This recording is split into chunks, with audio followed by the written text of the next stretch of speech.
2024. It was a year of highs and lows and all kinds of wild events and headlines that made me wonder if the Onion was actually controlling the media, but it's finally over. And at the end of the year, I always find it good to reflect, count the wins, and see what we could have done better with. And this is no different for the world of public transit. While it wasn't really the endless year of major public transit expansions like 2023 was, it still had a fair share of projects that expanded on existing networks and made them better. With both big and small projects all across North America, let's take a look at how our transit networks got a little bit bigger and a little bit better.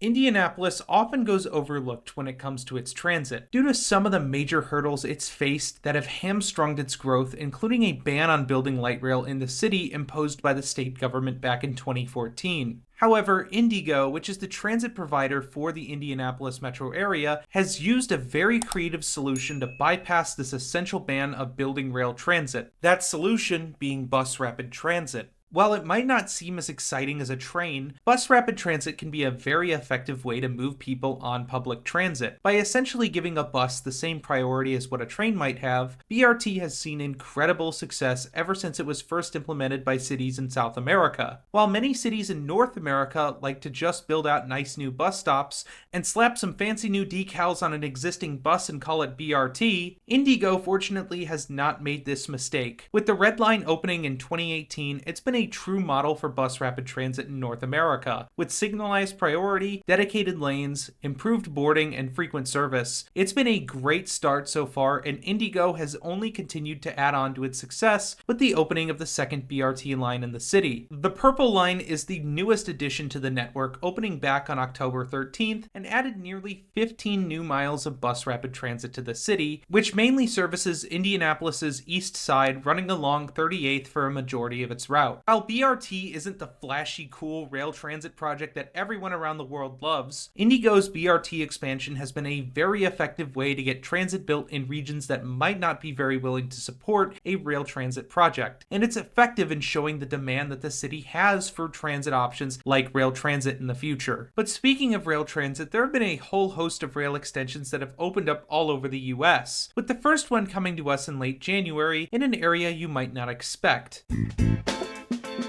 The second phase of the Northwest extension to Valley Metro's light rail in Phoenix, Arizona was a pretty short extension, only adding on 1.5 miles of new track and 3 new stations, including the first elevated station in the network, which also doubles as a transit center, and a future transit-oriented development around a formerly abandoned mall. While this extension might not sound super exciting or incredibly major, it was one that I'll remember, as I was there for the opening back in January, and with Valley Metro planning to extend the network even further with the opening of its second light rail line sometime next year, there's a good chance I'll be back out there to cover this exciting blooming of transit in the desert. This past year also saw progress on light rail in some of the biggest cities along the west coast of the US, with some small steps taken forward in America's second largest city. Los Angeles is in the midst of a transit revival, and even though its expansion was not as exciting this year as it was last year, it still saw some major progress. While the airport extension's full completion has been pushed back to sometime in 2025, Metro saw fit to open another portion of this extension to help people get a little bit closer to the airport. Aviation Century is the newest station to the Metro LA network, opening back on November 3rd. It provides access to bus connections with many different bus agencies in the West Basin, as well as access to jobs that surround one of the busiest airports in the country. While I'm sure we all wish the airport connection happened this year, it's good to know that it's making progress, along with a lot of other projects around the greater Los Angeles area.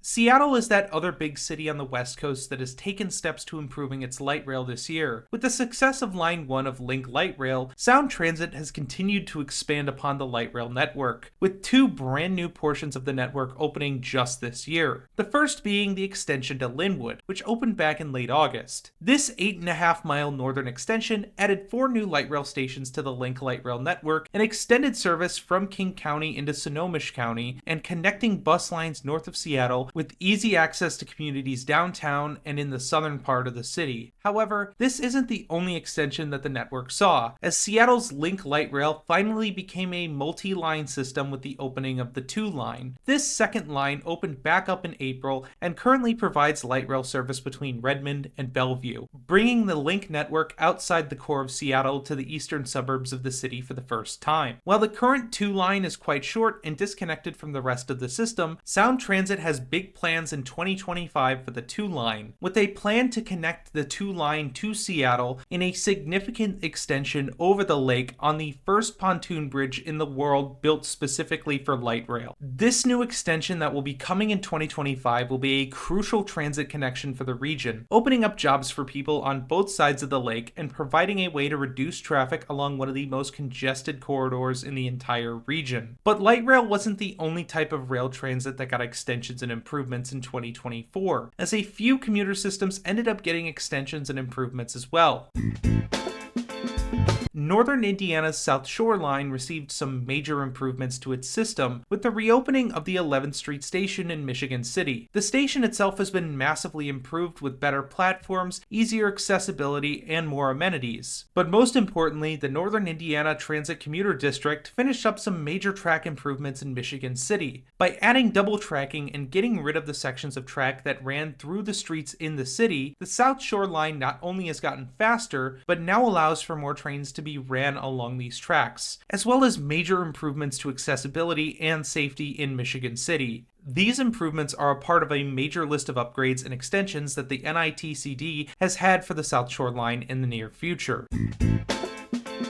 Similarly and surprisingly, both of the commuter rail agencies that operate in the state of Florida saw upgrades to their rail networks. Sunrail, which services the Orlando area with commuter rail, saw a short extension to the north opening this year back in August. Extending service up to DeLand, this short extension might just be the first of some of the major upgrades to Sunrail that have been triggered by the Brightline extension to Orlando that opened last year in 2023. This is no exception for the other major city that's also served by Brightline's Intercity Rail, as earlier this year in January, Tri-Rail, which is the regional rail provider of South Florida, opened its first connection for their commuter trains to serve Miami Central. Before this opening, Tri-Rail riders would have to connect at the airport with Metrorail in order to get into downtown Miami. This upgrade allows riders from other areas of South Florida to have a one-seat ride directly into downtown Miami, increasing the connectivity of the region. With this, Tri-Rail is also looking to utilize some of Brightline's trackage in the Miami region to help further expand commuter rail in South Florida in the near future. 2024 wasn't just full of transit extensions, as it also saw improvements to existing rail networks.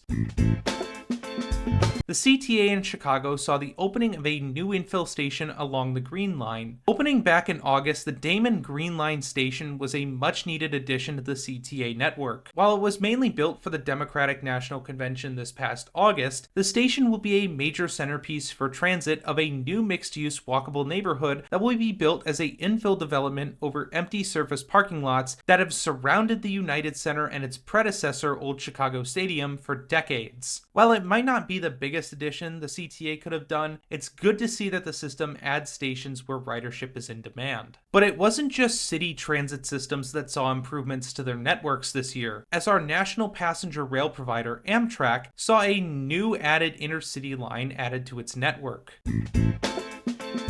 The Borealis is a brand new regional rail service operating between Chicago and St. Paul, Minnesota. While this route is served by Amtrak's long-distance train, the Empire Builder, this new service provides a more reliable and timely connection between Chicago, the Twin Cities, and many cities in Wisconsin that are also served by this new route. Even though it currently only sees one round trip per day, the Borealis has been an incredibly popular way to get between both cities. And with all three states seeing benefits, there are plans to add more service along this corridor and connect the Twin Cities, Milwaukee, and Chicago with more passenger rail. 2024 might not have been the biggest year for transit, but it still had many improvements, big and small, that people from all over North America will be using to improve their ability to get around their city without needing to use a car. With more major transit projects on the horizon set to open in 2025 all across the continent, hopefully we can keep this progress up to make our cities better places to live. And if there's any people I know who know how to do this, it's you, the viewer. Keep talking about transit, keep making sure that people in your community know. And also, thank you so much for watching my videos over the past year. It's been an incredible journey ever since I started making content, and I can't wait to continue making more of it for you to enjoy. And I especially want to thank all of my patrons who've supported me, especially Tony Stunts, Andrew Brennan, John Schukites, Skitch and Jamie Truffin, Isaac Madsen,